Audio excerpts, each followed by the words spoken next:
स्वागत। मी डॉक्टर आनंद बेहरे। बरेच दिवसांनी आपण भेटतोय। आज अत्यंत ज्वलंत असा विषय धर्मेंद्र प्रधानांचा राजीनामा। दिवसभर पेशंट बघत होतो, संध्याकाळी प्रसादला फोन केला, म्हटलं प्रसाद काहीतरी बोललंच पाहिजे, कारण डोक्यात अनेक विचार अनेक गोष्टी कावर माजले होतं। श्रोतेहो, 2-3 मुद्द्यांमध्ये मी याचं विश्लेषण करणार आहे। पहिला मुद्दा म्हणजे मी सरकारची एक बाजू मांडायचा प्रयत्न करतोय जी मला वाटते।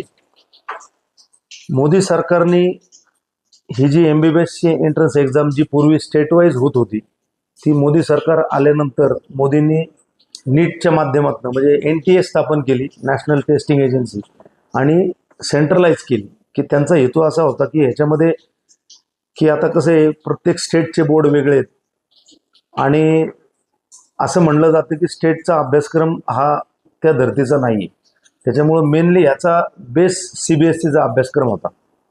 तर म्हणजे तेवढी गुणवत्ता मुलांमध्ये नसते, त्यामुळं गुणवत्ता यावी हा एक त्याचा हेतू होता। त्यांचे हेतू चांगले होते, पण परत एकदा त्यांचे हेतू चांगले जरी असले तरी एकाधिकारशाही म्हणजे आता GST आमच्या रेजिममध्येच व्हायला पाहिजे, किंवा 1 नेशन 1 इलेक्शन, किंवा ज्या काही या राम मंदिर 370 हटवले, म्हणजे मी जाऊस तोपर्यंत सगळं माझ्या रेजिममध्येच व्हायला पाहिजे। हा जो अट्टहास मोदींचा असतो तो या नीटच्या माध्यमातून दिसला।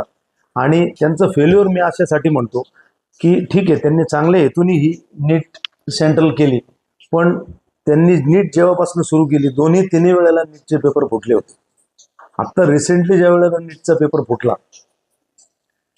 23 लाख मुलं बसली होती आणि तो पेपर फुटल्यानंतर यांनी परत परीक्षा घेतली।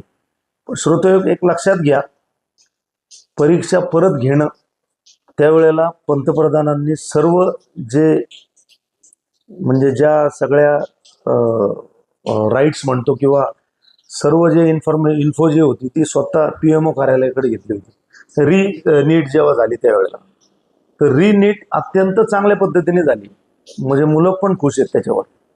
मग माझा प्रश्न तोच आहे की मग धर्मेंद्र प्रधान तेवढे कॉम्पिटंट नव्हते का? मग त्यावेळेला तुमचं लक्ष नव्हतं का त्याच्यावर? तर आता नंतर जी नीट झाली ती अत्यंत चांगली झाली, रिझल्टही चांगला लागला, मुलंही खुश आहेत। आता ही एक बाजू सरकारशी मांडायचा प्रयत्न केला, जे यांचा प्रवक्ता मांडतच नाही।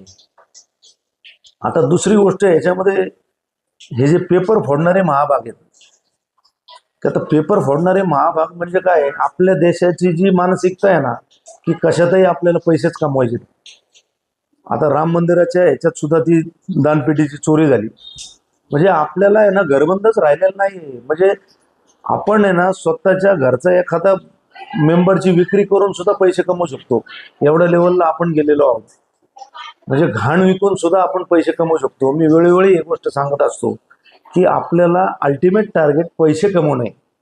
आता त्याच्यामध्ये मोदी असो किंवा राहुल गांधी असो, आता ही अल्टिमेट जी मानसिकता आहे ती बदलावी लागेल, त्याच्यानंतर हे रिव्होल्युशन सगळं होत जाईल। ही एक बाजू झाली। आता दुसरी बाजू, हा जो राजीनामा झाला आणि हे जे दीपके वगैरे जी गँग बसली जंतर मंतरवर, श्रोते लक्षात घ्या, मी कायम तुम्हाला सांगत आलोय की ह्या सरकारचं लक्ष इन्फ्रास्ट्रक्चर पायाभूत सुविधा, म्हणजे त्याच्यामध्ये पूल, रस्ते, तुमचे मिसिंग लिंक आणि एअरपोर्ट्स वेगवेगळ्या माध्यमातून। पण मी कायम सांगतो की माझ्या दृष्टीने ह्या देशातला युवक हा जिवंत इन्फ्रास्ट्रक्चर आहे। मोदी सरकारने जर ह्याच्याकडे लक्ष दिलं नाही तर एखाद्या दिवशी हे यांच्या अंगलट येईल। हे मी कायम आठवा, मी बरेचसे व्हिडिओमध्ये याचा म्हणजे या संदर्भात बोललो।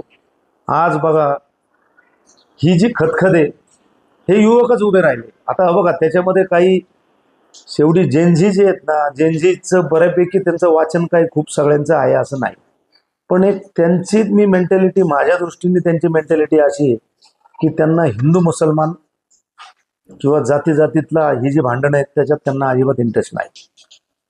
त्यांना शिक्षण फुकट पाहिजे किंवा कमी खर्चात पाहिजे, ते क्वालिटीचं पाहिजे। शिक्षण झाल्यानंतर त्यांना रोजगाराच्या संधी हव्यात, त्यांना पर्यावरण किंवा या देशातलं जे ओव्हरऑल ॲटमॉस्फिअर आहे ते छान पाहिजे, त्यांना छान वाटायला पाहिजे इथं राहायला, ही अशी त्यांची मानसिकता आहे। आणि जेनझी जी आहे ना, 97 ते 2007 किंवा 12 पर्यंत, ते फार भूतकाळ किंवा भविष्यकाळ ते फार जात नाहीत, ते वर्तमान काळात जगतात. आणि हा बघा, प्रत्येक पिढीचा एक बाज असतो, तो तुम्ही त्यांना नावं नाही ठेवू शकत. त्याच्यामध्ये 19-20 होईल. आता काही टोकाच्या प्रतिक्रिया मोदींच्या बाबतीत दिल्या की त्याला अत्यंत खालच्या लेवलला शिव्यागाळ वगैरे, ते वाईटच आहे. पण ठीक आहे ना, शेवटी आता it's a part and parcel, त्याच्यामुळं तो एक भाग झाला.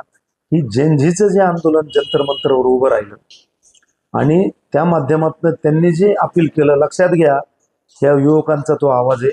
मेजॉरिटी युवकांना हे जे यांचं चाललंय की फक्त इन्फ्रास्ट्रक्चर आणि जे काय करणार ते आम्हीच करणार, हे आता कंटाळा आलेला आहे. आणि आता मी तुम्हाला सांगतो की फिजिक्सचा नियम आहे, ॲक्शनला रिॲक्शन.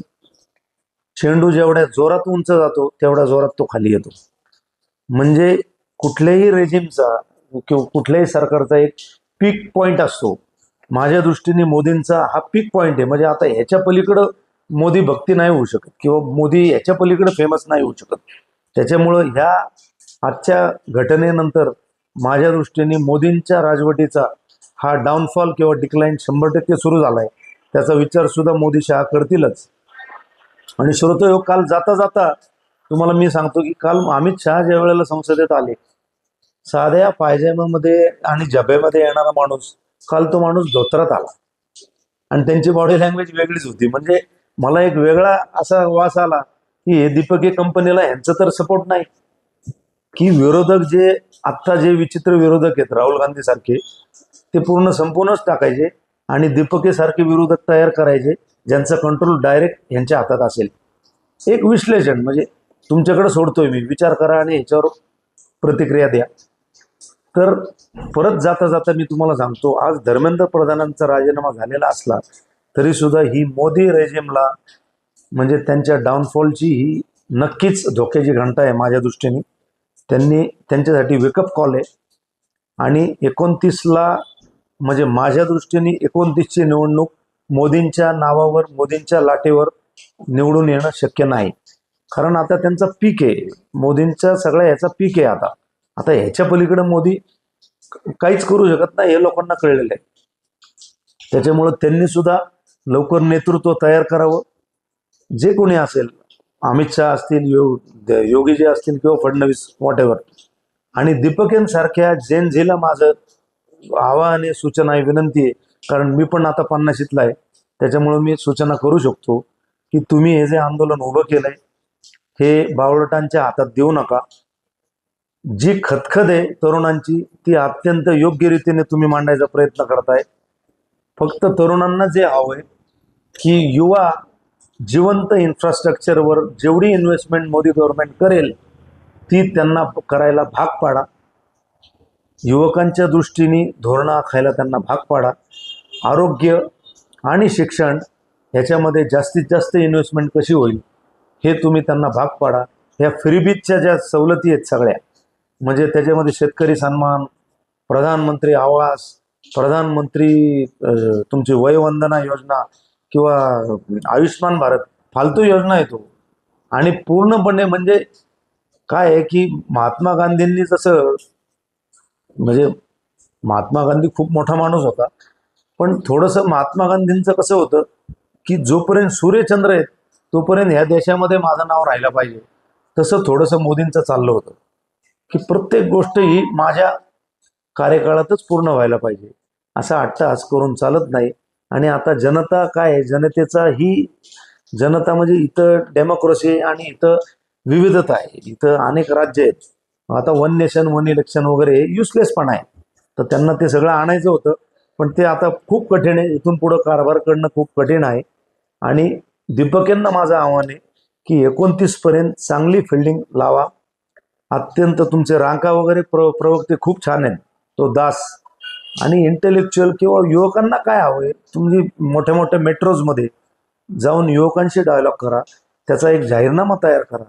आणि मेन माझ्या दृष्टीने शिक्षण, आरोग्य आणि शेती याच्यावर जे इन्व्हेस्टमेंट सरकारची राहील या दृष्टीने मेन तुम्ही बांधणी करा. आणि अल्टिमेटली आपण पार्लमेंटरी डेमोक्रेसीमध्ये आहोत, त्याच्यामुळं तुम्हाला जरी ही रेजिम बदलायची असेल तरी तुम्ही नेपाळसारखं इथं करू शकत नाही. 29ला तुम्ही जनरल इलेक्शनला सामोरे जा, मोदींचा पराभव करा आणि जेनझीची नवीन राजवट तुम्ही या देशात आणा. बघा श्रोतयो, विश्लेषण कसं वाटतंय कमेंट करा. परत भेटू